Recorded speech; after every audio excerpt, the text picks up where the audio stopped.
146페이지 맨 하단부에 있는 판례 같이 보시겠습니다. 자, 잘 따라오고 계시죠? 자, 형제 자매에게 가족 관계 등록부 등의 기록 사항에 관한 증명서 교부 청구권을 부여. 자, 위헌 나왔어요. 위헌. 자, 왜 그럴 것 같아요? 형제 자매는 이제 저를 위해 주기도 하지만 뭐 상속이라든지 뭐 이런 거 관련해서 이해관계가 확 달라지기도 하죠. 그다음에 요즘에는 이제 하도 이렇게 먹고 사는 게 힘들다 보니까 이런 이제 서류를 활용해 가지고 이제 뭐 여러 가지 이제 문제가 생길 수 있으니까 이제 그렇게 한 거예요. 그래서 형제 자매는 언제나 이해관계를 같이 하는 것은 아니므로 형제 자매가 본인에 대한 개인 정보를 오남용 또는 유출할 가능성은 얼마든지 있다. 그래서 형제 자매에게 뭐 나에 대한 증명서 교부 청구를 부여하는 것은 위헌. 그래서 침해의 최소성 원칙에 위배돼서 개인정보 자기결정권을 침해한다.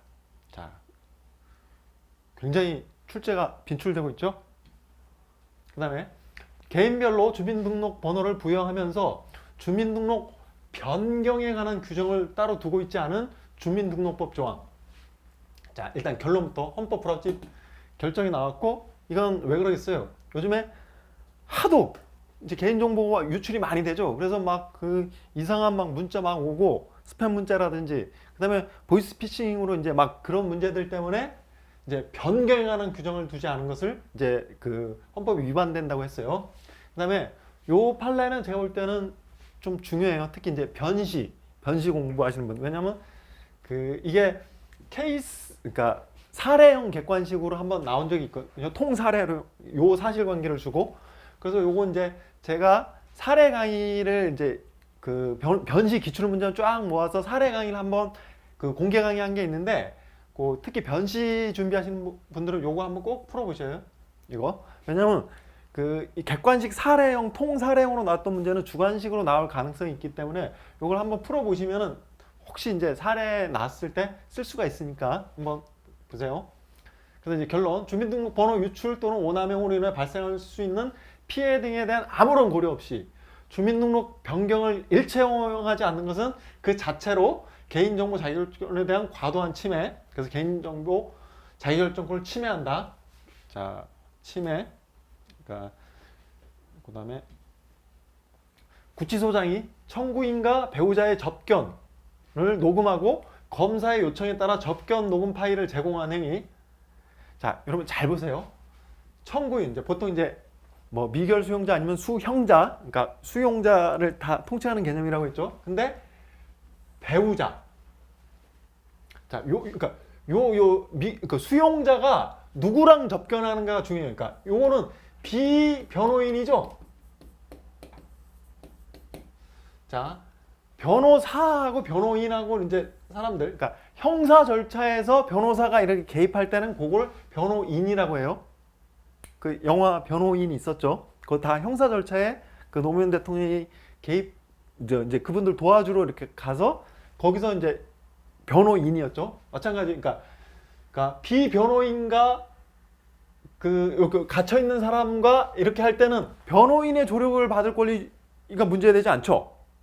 그러면 만약에 갇혀 있는 사람하고 변호인이 이렇게 접견할 때는 그건 이제 변호인의 조력을 받을 권리가 문제되는 거죠. 그 다음에 갇혀 있는 사람이 수형자, 형이 확정된 사람일 때는 그건 뭐라고 그랬어요? 재판 청구권이 문제된다 그랬죠. 왜냐하면 변호인의 조력을 받을 권리의 주체는 피의자 또는 피고인, 그러니까 재판 절차에 있는 사람. 자, 곧 다 앞에서 한번 해드렸어요. 잘 구별해서 따라오시면 돼요. 그래서 그 다음에 비변호인과는 뭐예요? 뭐 변호인의 조력을 받을 권리도 아니고 재판 청구권도 아니고, 여기서 뭐가 문제돼요? 사생활의 비밀. 자, 그래서 청구인과 배우자의 접견을 녹음하고 검사 요청에다 접견 녹음, 자, 녹음하고 파일을 제공한 행위예요. 그래서 녹음한 행위. 자, 소장은 미리 접견 내용의 녹음 사실 등을 고지하며 접견 기록물의 업견과 관리를 제도 장치로 마련했기 때문에, 자, 사생활의 비밀과 자유를 침해하였다 볼 수 없다. 그러니까 대부분 그러니까 비변호인하고 이제 갇혀 있는 사람하고 만날 때 요거는 그러니까 이렇게 뭐 이렇게 녹음을 한다거나 이게 기록을 한다거나 이건 사생활 비밀을 침해한다 볼 수 없다고 그래요. 왜 그래? 안으로 위험한 뭐 마약이라든지 위험한 물건 같은 것들, 그다음에 이렇게 만나서 뭐 증거를 인멸한다든지 뭐 증인을 협박한다든지 그렇게 할 거야. 입을 맞춰서 이제 그런 문제 때문에 비변호인과 이렇게 할 때 이런 거는 그 헌법 위배되지 않는다고 봐요. 그래서 그 다음에 구치소의 검사 요청에 따라 청구인과 배우자의 이제 녹음하는 거는 이제 이 둘이 이제 사생활의 비밀과 그러니까 그게 노출되니까 그거고. 근데 문제되는 기본권이, 근데 접견 녹음 파일을 제공하는 거. 이건 뭐가 문제될 것 같아? 일단 막 녹음하는 게 아니라 녹음한 파일, 기록으로 남아 있는 거, 그걸 제공하는 거. 내 정보가 거기에 담겨 있죠. 그래서 개인정보 자유결정권이 문제돼요. 제공된 접견 녹음 파일로 특정 개인을 식별할 수 있고 그 대화 내용 등 인격 주체성을 특징 짓는 사항으로 동일성 식별할 수 있게 하는 정보이므로 정보 주체인 청구인의 동의 없이 접견 녹음 파일을 제공하는 것은 개인정보 자유결정을 제한하는 것이다. 자, 녹음하는 행위하고 녹음 파일을 제공하는 게 어떤 기본권을 제한하는지. 네, 제공된 접견 내용 수사와 공소 제기 등에 필요한 범위 내에서만 사용하는 제도 장치가 마련되어 있기 때문에 개인정보 자유결정 침해하였다 볼 수 없다. 그래서 구치소의 검사의 요청에 따라 미결 수용자 그 배우자의 접견 녹음 파일을 동의 없이 제공했다고 하더라도 개인정보 자유결정 침해하는 것은 아니다.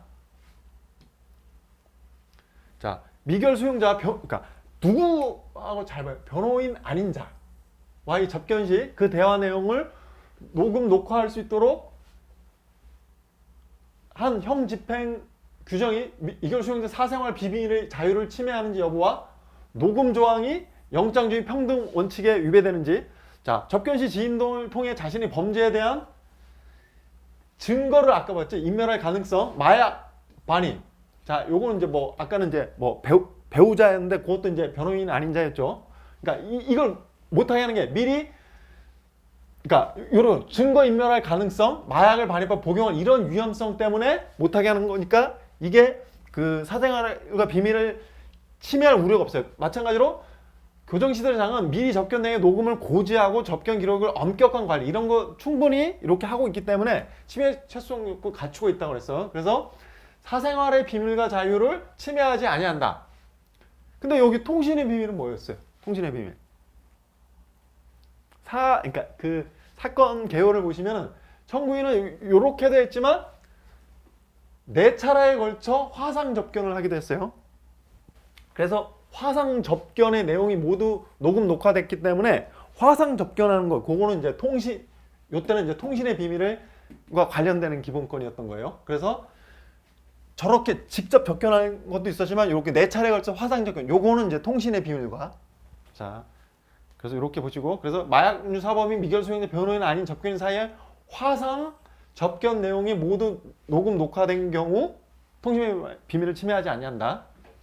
자, 이렇게 보시고, 그다음에 접견 내용을 녹음 녹화하는 것은, 자, 이 사람이 뭐 영장주의 위배다 막 이렇게도 얘기했는데 직접적으로 물리적 강제력을 수반하는 자, 물리적 강제력이 아니죠. 그래서 영장주의에 위배되는 할 수 없다. 그다음에 징벌 혐의의 조사를 받고 있는 청구인이 변호인 아닌 자와 접견할 다시, 자, 계속 변호인 아닌 자와 접견, 교도관의 접견 아까는 이제 녹음 녹화가 아니라 기록. 자, 그래서 접견할 때 기록하게 하는 것이 사생활의 비밀과 자유를 침해하는지. 변호인 아닌 자는 거의 이렇게 녹음하고 기록하더라도 사생활의 비밀 침해 아니에요. 접견 기록물은 법령에 보호 관리되고 있고, 아까 말했듯이 증거인멸의 위험을 방지하고 교정시설 내에서 안전과 질서, 뭐 마약이라든지 어떤 무기 같은 거 이렇게 할까봐, 그래서 사생활의 비밀과 자유를 침해할 때 볼 수 없다. 청구인이 제출한 소송 서류에, 잘 보세요, 발송일자 등을 소송 서류 접수 및 전달부에, 그러니까 날짜를 그 소송 서류 접수 및 전달부에 등재. 이게 개인정보 자유결정 침해하는지. 자, 보시면 청구인이 제출한 소송 서류 접수 일자, 소송 종류, 소송 서류명, 뭐 이렇게 기일 만료일 등의 정보는 이런 정보는 이 목적 달성에 필요한 최소한에 그치고 있으면 소송 서류의 내용적 정보가 아니라는 거죠. 소송 서류와 관련된 외형적이고 형식적인 아니 뭐 발송 일자 이런 거 그래서 개인의 인격과 밀접하게 연관된 민감한 정보라 보기 어려우므로 개인정보 자기결정 침해했다 볼 수 없다. 그다음에 자 여기는 이제 그 성폭력 범죄의 처벌 특례법 위반죄인데 여기 이 중에서 여기 이제 교재 요게 그냥 요 판례에서 그걸 요게 따오다 보니까 요게 제가 이제 요걸 집어넣었어요. 요 카메라 등 이용 촬영 범죄라고 이렇게 좀 다시 이렇게 적어 놓으세요. 괄호해 놓고. 자, 카메라 등 이용 촬영 범죄. 요게 이제 뒤에 나오는 판례. 그 통신 매체 바로 아래 판례. 통신 매체 이용 음란죄. 그 판례하고 좀 차이가 나니까 자, 카메라 등 이용 촬영죄로 유죄 판결이 확정된 자의 신상 정보 등록. 그다음에 등록 정보를 최초 등록일부터 20여 년간 보존 관리. 자, 두 가지에 대해서 다르게 판단을 했어요. 자, 다시 카메라 등 이용 촬영 범죄로 유죄 판결이 확정된 자는 신상 정보를 하도록 등록 대상자. 자, 신상 정보 등록 대상자에 뭐가 들어가냐면 성명, 주민등록번호, 주소, 뭐 직업 및 직장 소재지, 신체 정보, 소유 차량 등록 번호 이런 게 신상 정보 등록 거기에 이제 이렇게 기재가 되는 거죠. 그럼 이걸 신상 정보 공개하고는 다른 거예요. 이건 이제 수사 거기 이제 수사 기관에서 이제 갖고 있는 거죠. 자, 카메라 등 이용 촬영죄의 행위 태양 불법성의 경우 다양할 수 있으나 결국 인격자의 체인 피해자의 성적 자유 및 함부로 촬영당하지 않을 자유를 침해하는 성범죄로서 본질은 같으므로 입법자가 개별 카메라 등 이용 촬영죄 행위 태양 불법성을 구별하지 않은 채 이것이 지나친 제한이라 볼 수 없고 그래서 이런 사람들 이렇게 등록하는 왜냐하면 이런 성범죄 촬영 이런 게 뭐 관음증 이런 애들은 이렇게 반복되는 경향이 있어서 이렇게 등록을 해놓고 이렇게 하면 이제 예를 들어 다른 범죄가 벌어졌을 때 일단 그 리스트를 참조해서 그러니까 그 주위에 뭐 CC 카메라든지 이런 걸 해서 요게 이제 이게 전력이 있던 사람부터 이렇게 좀 조사해 나가는 거 뭐 이런 용도로 사용하는 거죠. 그래서 이거는 개인정보 자기결정 침해하지 않는다. 그래서 요거를 유죄 판결이 확정된 자 카메라 등 이용 촬영죄로 요거를 신상정보 등록 대상자 공시가 아니라 등록 대상자로 되도록 규정한 건 개인정보 자기결정을 침해하지 않는다. 단 헌법 불합치 판결은 다음 법무장관 등록 정보를 최초 등록일부터 20년간 보존관리. 요거는 이제 헌법 위배된다고 했어요. 왜? 그런데 재범의 위험성은 등록 대상 성범죄의 종류, 등록 대상의 특성에 따라 다르게 나타날 수 있음에도 불구하고 모든 등록 대상자를 일률적으로 20년의 등록 기간. 요건 좀 과하다. 자, 등록을 하는 건 괜찮은데 모든 사람을 다 20년간 보존 관리. 요 부분에 대해서 이제 헌법 불합치가 나온 거죠. 그래서 지나치게 가혹하다면서 자, 개인정보 자기결정권. 그래서 성범죄 재발 목적 수사 효율성을 제고하기 위해 20년 동안 신상 정보를 등록하기 이 기간 동안 각종 의무를 부과하는 것은 개인정보 자기결권 침해. 그래서 등록이냐, 그다음 보존 관리 기간이 20년이에요. 요거 이제 구별해서 기억을 해두세요. 자, 자주 나오죠? 이거 계속 나올 것 같아요. 근데 앞에 판례하고 이제 구별해야 될 판례가 요거예요. 자, 통신매체 이용 음란죄로 스마트폰 이런 거예요. 유죄 판결이 확정된 자는 신상 정보 등록 대상자가 된다고 규정한 성폭력 범죄의 처벌 등에 관한 특례법. 자, 요거는 그 성범죄 신상 정보 등록 조항 중에서 성범죄는 다 이렇게 신상 정보를 등록하겠는데 요거만 위헌 나왔어요. 요거. 왜 그랬냐면 요 사건 개요부터 보시면 조금 그나마 스마트폰을 이용해서 성적 수치심을 일으키는 글을 피해자에게 도달하게 했다는 범죄 사실로 벌금 1십, 100, 1000만, 10만, 100만 원에 40시간의 성폭력 치료 프로그램 이수명령 벌금. 이게 아까 이제 그 카메라를 이렇게 몰래 촬영하는 놈들에 비해서는 요게 좀 약하다고 본 것 같아요. 뭐 이제 그 여성 단체나 이런 데서 뭐 다 똑같은 놈이나 이럴 수도 있는데 일단 판례가 요거는 아까 카메라로 찍는 놈들보다는 요거는 더군다나 이제 얘네들이 이제 이게 뭐 그 사례 보면 이제 술 먹고 나서 이제 이렇게 그 이제 이렇게 했었던 그 이게 그러니까 단순하게 우발적으로 이제 그런 게 있어서 요거는 좀 조금 이제 구별해서 이렇게 판단해야 된다고. 그래서 통신매체 이용 음란죄 구성 요건에 해당하는 행위태행은 행위자의 범행 동기, 행위 상대방 행위 횟수 및 방법 등 매우 다양한 유형이 존재하고 통신매체 이용 음란 유죄 판결 확정된 사람 누구나 법관의 판단 별도의 조치 필요적으로 신상정보 등록 대상 되도록 하고 있고, 그래서 등록대행위는 그 결과를 다툴 방법도 없기 때문에 침해의 최소성 원칙이 위배된다고 했어요. 요거 하나. 근데 이제 결정 이유에서 제가 가져왔어요. 통신매체 이용 음란죄 단순한 성적 호기심이나 음주 상태에서 일회성을 하는 행위가 있을 수 있다고 본 거예요. 그래서 이런 단순한 성적 호기심이나 음주 상태 일회적 범행으로 위험성이 크지 않은 행위까지 필요적으로 일률적으로 등록 대상으로 하는 것은 개인정보 자기결정의 지나친 제한이라고. 그래서 스마트폰 그러니까는 조금 다르게 바꾸는 통신매체 이용 음란죄. 그래서 여기에 신상정보 등록을 한 경우에만 개인정보 자기결정, 나머지 성범죄 관련된 이렇게 신상정보 등록하는 건 다 그 합헌이라고 봤어요. 근데 요거만. 자, 그래서 요 이유가 이렇게 스마트폰을 항상 들고 다니고 이렇게 이제 단순한 성적 호기심 이제 이런 사안들이 있을 수 있다고 봐서 이제 그렇게 본 것 같아요. 그다음에 아동 청소년 이용 음란물 배포 및 소지 행위로 유죄 판결이 확정된 자는 신상 정보 등록 대상단 규정. 자, 영리를 목적으로 아동 청소년 이용 음란 배포하는 행위는 그 죄질이 결코 경미할 수 없죠. 그래서 당연히 이건 이제 침해하지 않겠죠. 그다음에 연말정산 간소화를 위하여 의료기관에게 환자들의 의료비 내역을 국세청에 제출.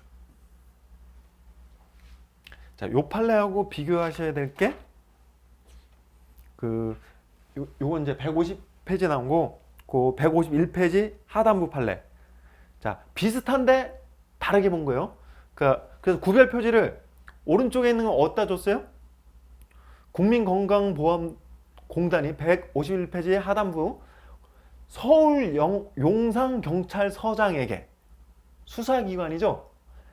청구인데 요양급여 내역을 제공. 자, 의료비 내역, 요양급여 내역보다는 요 국세청에 제출한 거 왼쪽은, 오른쪽은 경찰 수사기관에 제출한 거. 그걸 구별 표지로 받으세요. 자, 그래서 왜 하나는 그 합헌이고 하나는 이제 헌법 위반된다고 봤는지. 자, 요건 합헌이에요.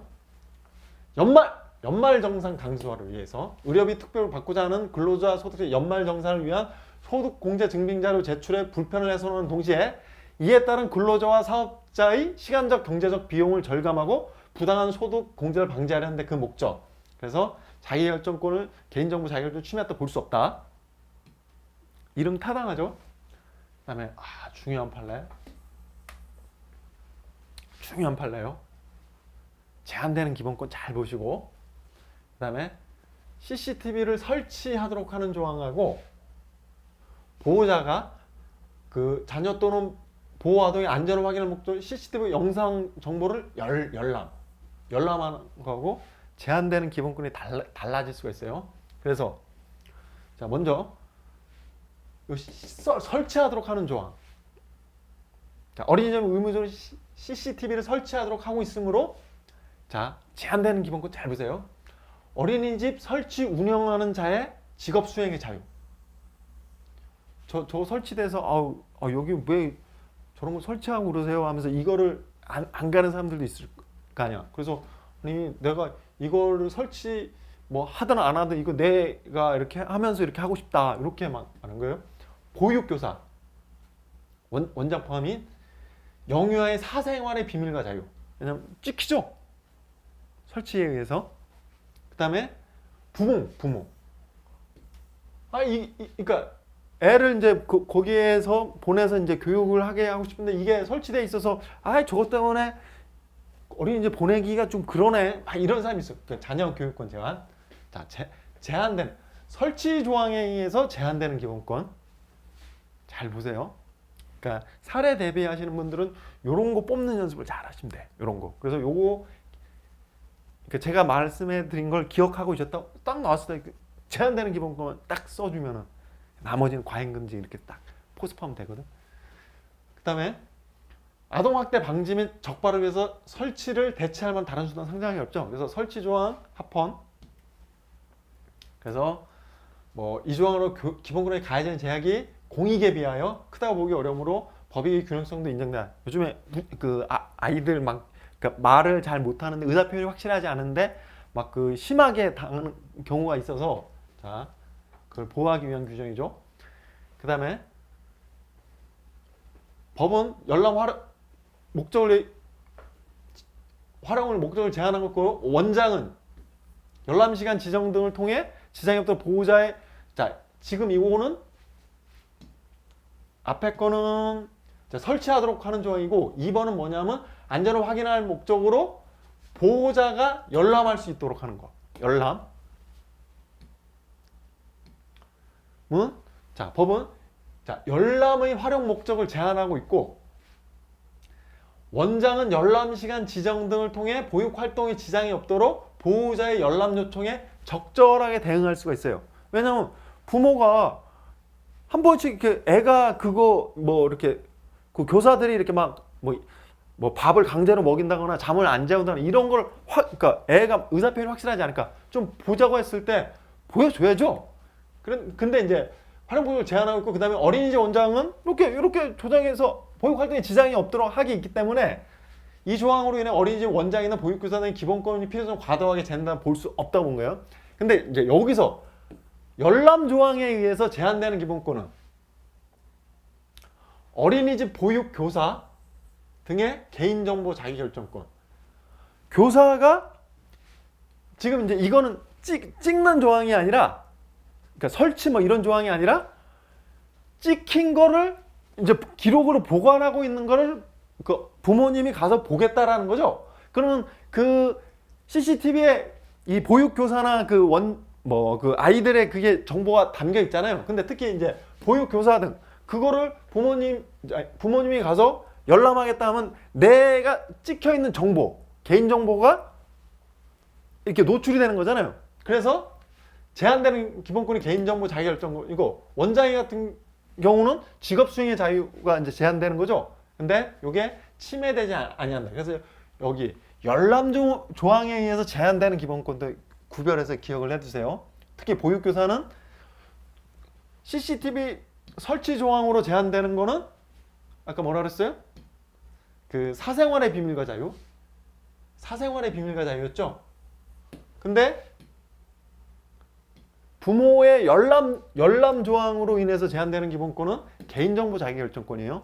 자, 구별해서 기억을 해두세요. 그래서 필요 이상으로 과도하게 제한된다고 볼 수 없다. CCTV 열람 조항, 개인정보 자기결정권, 과다하다고 볼 수 없다. 자, 여기서는 아까 그 150페이지 판례하고 구별하시라는 구별 표지는 뭐라고 그랬어? 서울 용산경찰서장. 이게 왜 그래요?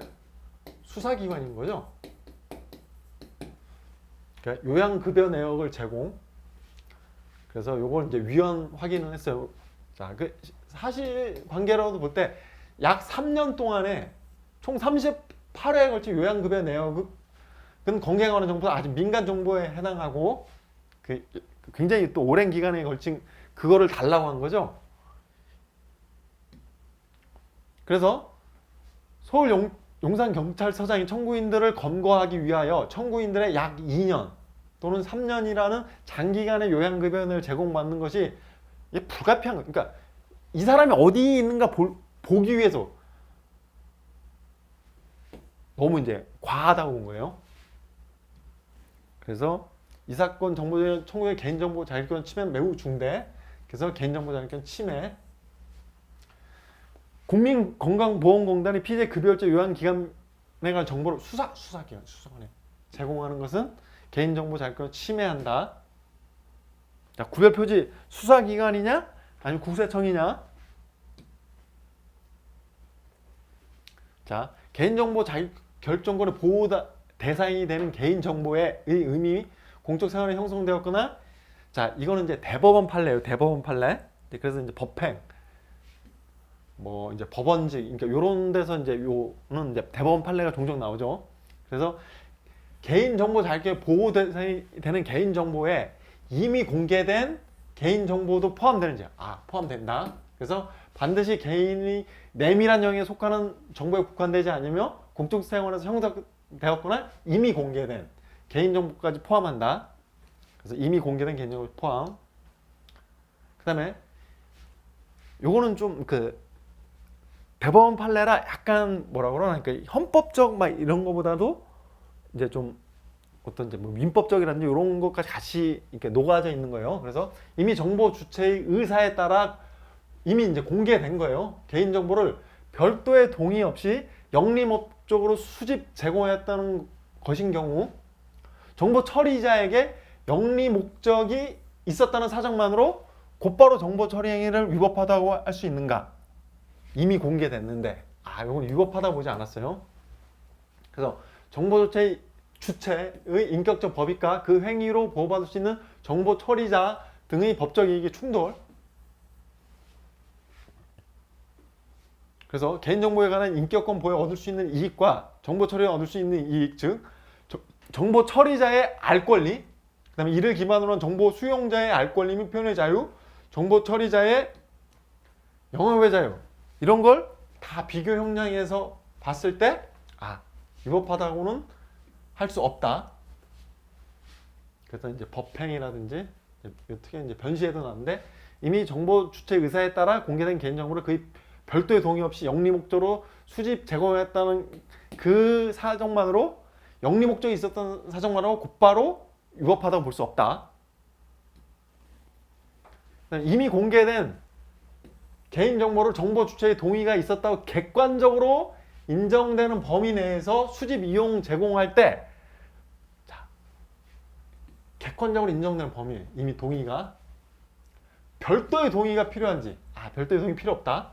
이미 공개된 개인정보를 정보 주체의 동의가 있었다고 객관적으로 인정되는 범위 내에서 수집, 이용, 제공 등 처리를 할 때는 정보 주체의 별도의 동의는 불필요하다. 그래서 이제 대법원 판례라 이렇게 좀 약간 좀 뭐라 하나, 이렇게 헌법적이라기보다는 약간 그 어떤 민법적인 어떤 이런 거라든지, 그래서 법원에서 주관하는 시민단체예요. 그래서 별도의 동의를 필요 없다. 자, 최근 판례. 자, 2020년 판례인데 아주 중요해요. 아주 중요해. 자, 법무부 장관은 변호사 시험 합격자가 결정되면 즉시 명단을 공고하여야 한다. 명단 공고 부분이 개인정보 자기결정권을 침해하는지 여부, 결론부터, 그러니까 제가 볼 때는 최근 판례, 2020년 3월 판례라 결론만 물어볼 가능성이 높아요. 자, 결론, 개인정보를 침해하지 않는다. 자, 명단을 공고해야 한다. 그 개인정보 자기결정 침해하지 않는다. 자, 여기 이제 좀 특이해서 이거 시험 내고 싶어 할 거예요. 왜냐, 개인정보 중 합격자의 성명, 명단을 공개하도록 하는데 그치므로 청구인들의 개인정보 자기결정이 제한되는 범위와 정도는 매우 제한적이라고 봤어요. 그래서 뭐 합격자 명단이 공고되면 누구나 언제든지 이를 검색할 수 있으므로 심판대에서는 공공성을 지닌 전문직인 변호사의 자격 소지에 대한 일반 국민의 신뢰를 형성하는 데 기여하며 변호사에 대한 정보를 얻는 수단이 확보되어 법률 서비스 수요자의 편의가 증진된다. 이런 이유를 대서 개인정보 자기결정 침해한다 볼 수 없다. 자, 이게 왜 중요하냐면, 자, 557페이지 한번 보세요. 557페이지.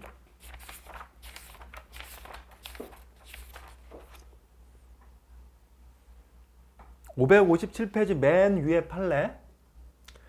자, 요게 본안 판결이고, 요 본안 판결 전에 가처분 신청을 해서 거기에 대해서 판결을 한 거예요. 자, 잘 보세요. 557페이지 위에 판례. 법무부 장관에게 변호사 시험의 합격자가 결정되면 즉시 합격자의 성명, 동그라미 성명을 공개하는 방법으로 공고하도록 하는 변호사 시험법 규정에 대한 효력 정지 가처분 신청. 인용했어요. 일단 효력을 정지해 놓으라고. 왜 인용을 했냐? 잘 보세요. 변호사 합격자 명단이 법무부 홈페이지 등을 통해 일반에 공개되면 이를 다시 비공개로 돌리는 것은 불가능하고, 이로써 신청인들은 회복하기 어려운 중대한 손해를 입을 수 있다. 이때는 명단이 공개되면 회복할 수 없는 중대한 손해를 입을 수 있다고 해서 이걸 인용해줬어요. 근데 본안 판결을 가서는 막상 개인정 합격자의 성명을 공개하도록 하는 것에 그침으로 그 개인정보 자기결정이 제한되는 범위는 매우 제한적이에요. 약간 상반된 듯한 판례죠. 그러니까 요거를 가처분을 인용했기 때문에 요거가 헌법에 위반된다라고 할 줄 알았는데, 합격자의 성명을 공개하는 게 이게 침해가 제한적이라고. 약간 상반된 판례에서 너무너무 이걸 출제를 하고 싶은 유혹을 느낄 거예요. 그래서 557페이지에도 요거랑 비교해서 기억을 하시고, 요거는 이제 제가 나눠드린 자료에 다 있죠. 그 다음에 이거는 뭐예요? 명단 공개하냐 비공개하냐, 이제 이걸 다툰 거잖아요. 그 다음에 변호사 시험 성적 판례가 있었죠. 이 교재 181페이지 보세요. 자, 다 구별을 하셔야 돼요. 비교를 하시고 비슷비슷하기 때문에 181페이지 그 판례. 변호사 시험 성적을 합격자에게 공개하지 않도록 규정한 변호사 시험법 18조 1항 본문이 청구인들의 뭐예요? 동그라미 알 권리를 침해하는지 여부. 개인정보 자기결정권 침해 여부 X. 자, 그래서 1번 보시면 맨 아래, 1번 맨 아래 직업 선택의 자유를 제한하고 있다고 볼 수 없다. 이거 이따가 보실 거예요. 같이 뒤에 가서. 2번의 맨 아래 개인정보 자기결정권을 제한하고 있다고 보기 어렵다. 그 다음에 3번 맨 아래 182페이지로 가죠. 자, 3번 맨 아래 182페이지 보시면 알 권리를 침해한다. 자, 성적은 개인정보 자기결정권하고 관계가 없다고 그랬어요. 명단은 개인정보 자기결정권하고 관계가 있는 거예요. 자, 그래서 중요해요, 이 판례가. 자, 이 판례 잘 알아두셔야 돼요.